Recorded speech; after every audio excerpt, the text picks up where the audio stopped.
infinity. Hello and welcome back to Infinity War. Jared, we're almost there. We're almost there. We've almost made it. We got two more, and then Oh my it's God. Avengers Infinity War. As I am recording this, as we are recording this right now, I could be waiting for the movie because there was a 7 o'clock showing tonight on Thursday here in Broken Arrow. But the dedication for this podcast, dedication to this podcast, and the dedication to give the fans of Superliminal Films who are like us, MCU fanboys, has led me to being here recording 2 episodes that will go live tomorrow on release day of the movie, and then Saturday, or both tomorrow, depending on how I'm feeling. And then next week, we will talk about Avengers Infinity War, giving everyone a week to have seen it so we can feel free to spoil it. And then the week after that, we'll bring you the wrap-up episode where we rank the Marvel Cinematic Universe movies. Jared and I, being Dan, by the way, I'm Dan, he's Jared. We are going to give you our rankings. We have also been soliciting on our social media profiles other people's rankings, and we've received about a half dozen so far of other people's rankings of the MCU. So we will... So if you want in, just tweet at us, hit us up on Facebook. Yeah. Send a picture on Instagram, whatever you want. Yeah, facebook.com/superliminalfilms, at superliminalflm on Twitter. You can interact with us there. Let us know exactly what your ranking would be for the 18 currently existing movies. If you've seen Infinity War by the time you send it to us, feel free, because I'm sure Jared and I will... Well, actually, I think we should remove Infinity War from our list, because the lists we've solicited so far haven't had it. So... we'll go in a world without Infinity War. What is your order for the currently existing 18 Marvel Cinematic Universe movies?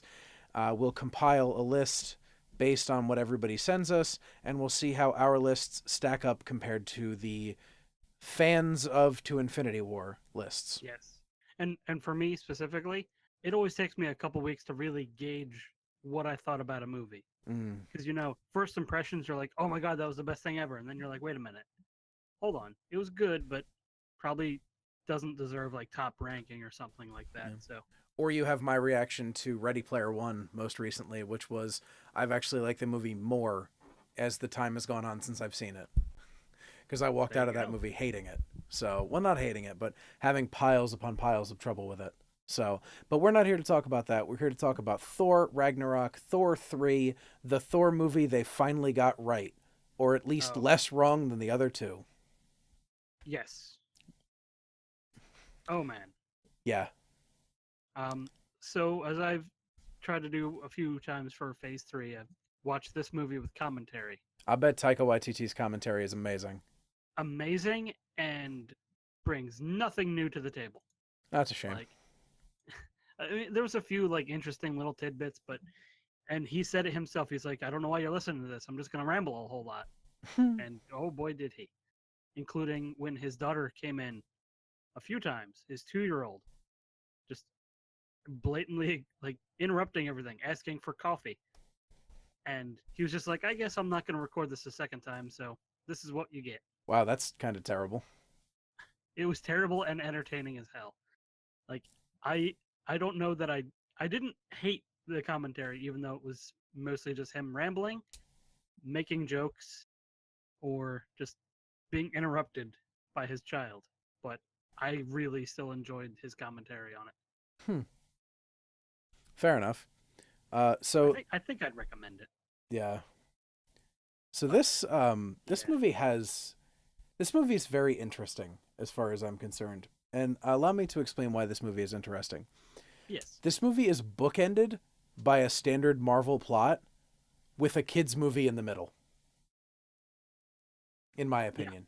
Yeah. It starts with there's some nonsense because Thor's looking for the Infinity Stones. He's being Thor, or being, I guess, Thor post the first Thor movie with Surtur, and being a wise ass when he's chained up. And then, hey, Odin's not on Asgard. Ragnarok's going to happen. Well, maybe not. I've prevented Ragnarok. Back to Asgard, we get the Matt Damon cameo. Matt Damon, Luke Hemsworth. Yeah. Sam Neill. Sam Neill's pretty great. And then you have Go to Earth. Surprise, it's Doctor Strange. Sorcerer Supreme knows everything that's going on Earth. Absolutely. Which actually leads to one of my favorite sequences in the entire film. And it's not the sequence when Loki was falling for half an hour, which was really good because of the way Tom Hiddleston played it, but was actually the sequence where they find Odin on the fjord in Norway. Yeah, that's a good sequence. Gorgeously well shot. And I mean, maybe it's just the whole like Anthony Hopkins of it all. Like, There's a good chance it is because he brings so much to this movie. yeah. Just the entire franchise of Thor. He brings so much like respectability to it. Mm-hmm. And he's so good. He's so good. And so having that, I think, works very well as far as a set piece for what's going on. And then the sequence where Odin explains that he's dying and explains about Hela is like incredible. And just the way he plays it, the way that Hemsworth and Hiddleston sell their reaction to it, that that moment, in my opinion, is the best acted in almost any Marvel movie. Yeah, It I would not argue with that. it's really top quality. And the thing is, like, Chris Hemsworth is not a slouch as far as, an actor. And then Tom I just have things about Tom Hiddleston. Like, he's very Has good at what he does. okay. But I just don't know. I feel like movie to movie, I have a different feeling about his ability as an actor. I think is what I'm trying to get to here. So, working through that, he does very well in this scene. And then we get Kate Blanchett in one of the most scene stealing roles I think she has ever had. Absolutely. Like she literally and figuratively killed it in this role. Mm-hmm. Like And so good. also kind of wonderful to see a 48-year-old woman playing a sort of like sexy, sexed up character, because it's not often that Hollywood goes for that. I Yeah. believe the better way to word that would have been like not dowdy. Like she definitely didn't seem like she was playing a character the actor's age. She was just playing, you know, powerful yet not trying to think of a good word for Mm-hmm. this to not make it seem Also, she was like yeah. 30 when she shot the Fellowship of the Ring as Galadriel. That would be math. And I don't like it. That's Stop just mathing. like, that's very interesting for me. But yes, she did a wonderful job as Hela. I actually believed for several moments that she was just going to win. Yeah. And Um, they sold that very, very, very well. it was a definite possibility. Mm-hmm. And so then she destroys Mjolnir, which was an awesome, well shot sequence. Ooh, yeah. And then she fucks up the Bifrost, or which I found out should actually be pronounced Bifrost. Oh, really? Who? Well, where does that pronunciation come from? Uh, Because I don't think they understand what cows are. well, so it's actually Bifrost. So as though it were Bivroast, Bifrost. Okay. But if you say it quickly, it sounds like beef roast. Yep. And that's the dinner special. That is the dinner special. But so she fucks off the beef roast because apparently everybody likes to fuck with the beef roast. That's like what we're going to do here. And then sadly, the Warriors 3 get destroyed in about 10 Oh, seconds. man. Yeah. Hogan's the only one that put up a fight. And even that, comparatively, was not much of a fight. Oh no, it was the scene. I'll tell you, it reminded me of. Um, Now bear with me because this is a prequel. Uh, Revenge of the Sith, when the Jedi go confront the senator, or not the senator, the Senate, Palpatine. He is the Senate. He is the Senate. Um, where you go in with Kit Fisto, uh, Argon Koth, Celestine, Celestine, and Mace Windu. Mm-hmm. You go in. Tien and Koth just get one shot. So that's the two Flandrel and the big one. Mm-hmm. I can't remember his name. I'll have to look on the thing. Volstagg? Falstag, yes. And then there's Hogan. Yeah. When then Hogan is essentially the role of Kit Fisto, where Kit Fisto actually blocks a hit and like swings a couple times before getting killed. But the other two just did nothing in both of these instances, where it's just like, oh, these characters that I really liked, okay, they're dead immediately. Mm-hmm. And then Mace Windu is not really a comparison here because there wasn't a fourth person. Because Sif, Jamie Alexander, I guess she had other things that she had to do contractually for other movies or other things. So she wasn't in this movie, so she survived. The Lady Sif survived just because she didn't have to be in the movie. Avoiding apocalypse by having other obligations. That's lucky. And then Heimdall's badass and steals the sword. And then we go. Heimdall would be Mace Windu here. Yeah. And he survives and kicks the most ass. And so then we cut to the kids movie that takes place. Well, kids movie with an alcoholic Valkyrie that takes place in the middle of this movie, where you have a Technicolor like nonsense acid trip planet with gladiatorial combat. Jeff Goldblum as the most Jeff Goldblum has ever Jeff Goldblumed. And that's saying something. Yeah, It and didn't sound like it. And Thor becomes a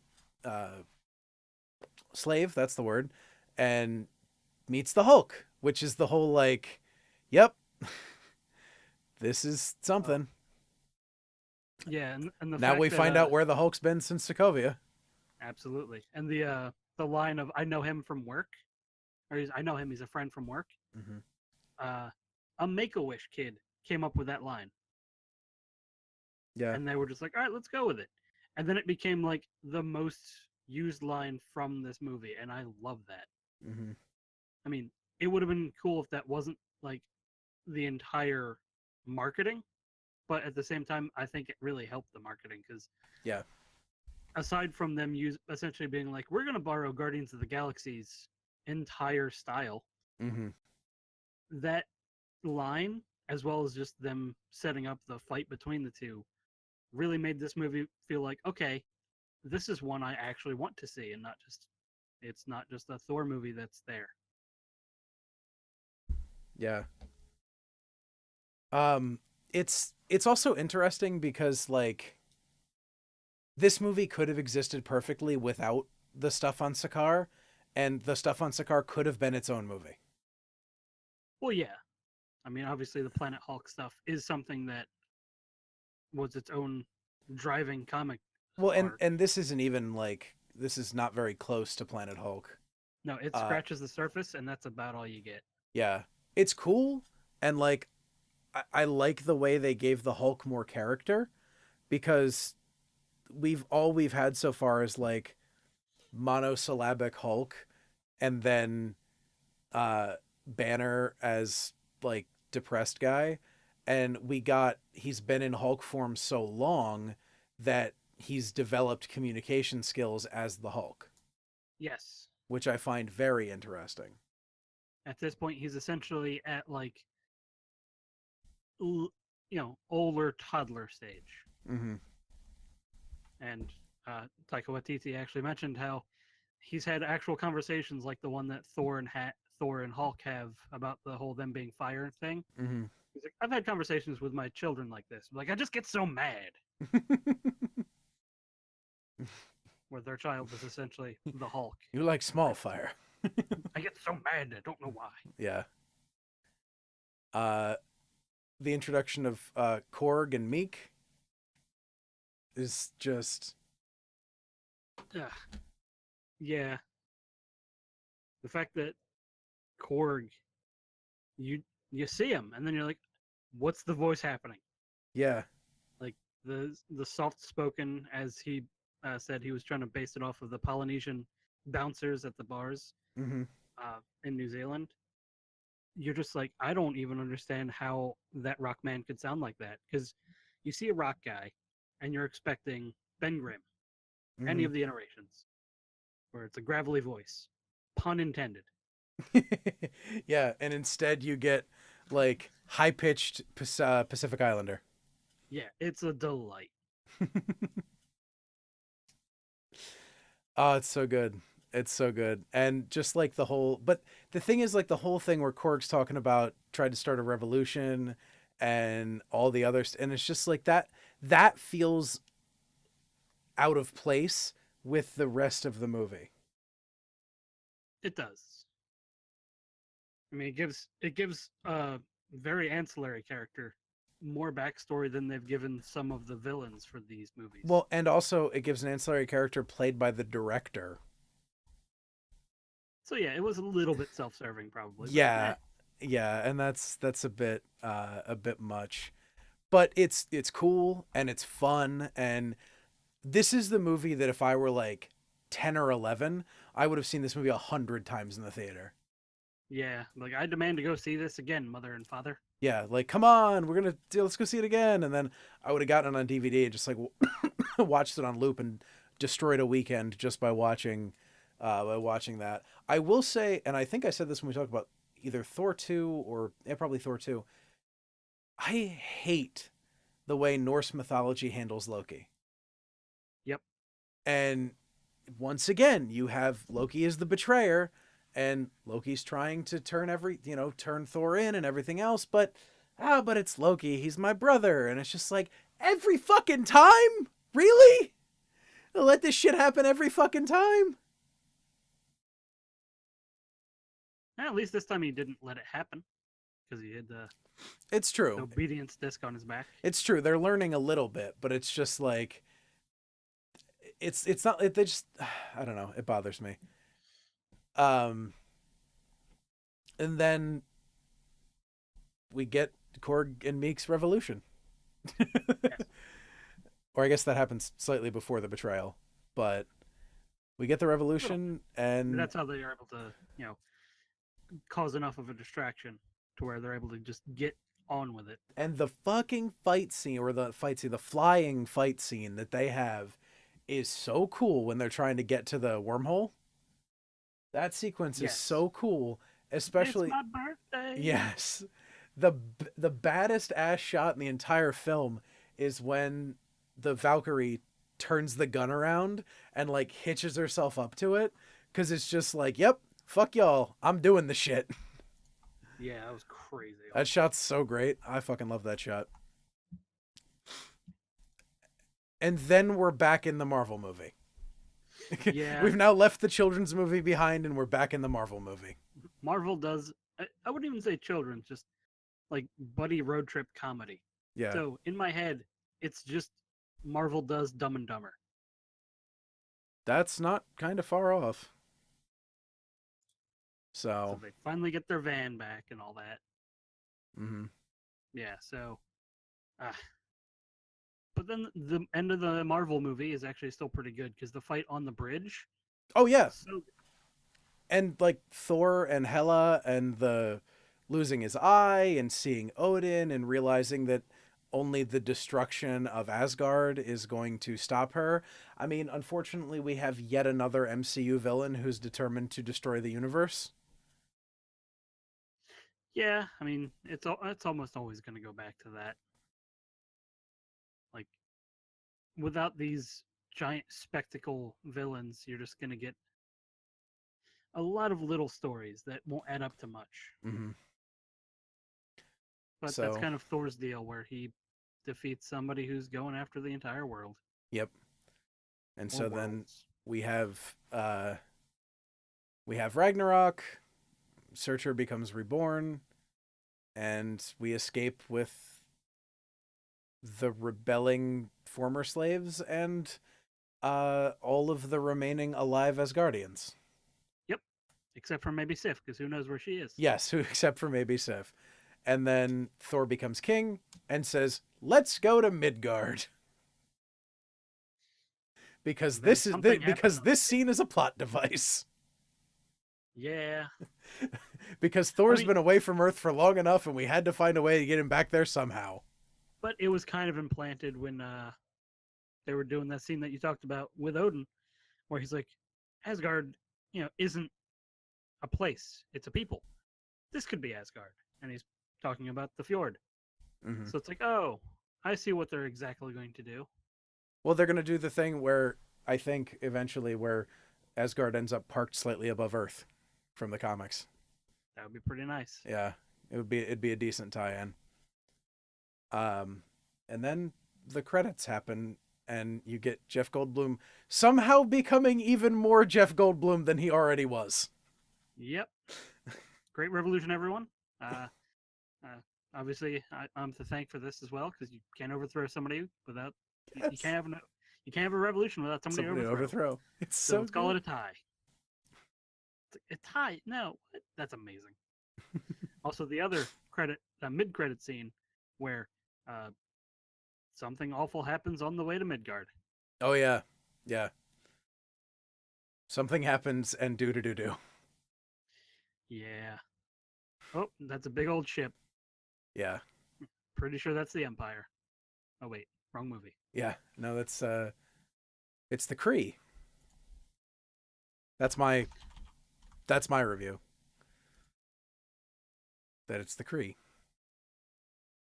And It'll be somebody. the Kree were an empire, so it is the or well, I guess the Kree Empire. Yep, they were Yeah, an pretty empire. Empire. So uh so that's I mean, unfortunately that's like I liked this movie, but that's how simple the plot is. We spent 10 minutes on the first third of the movie and 10 minutes on the rest of the movie.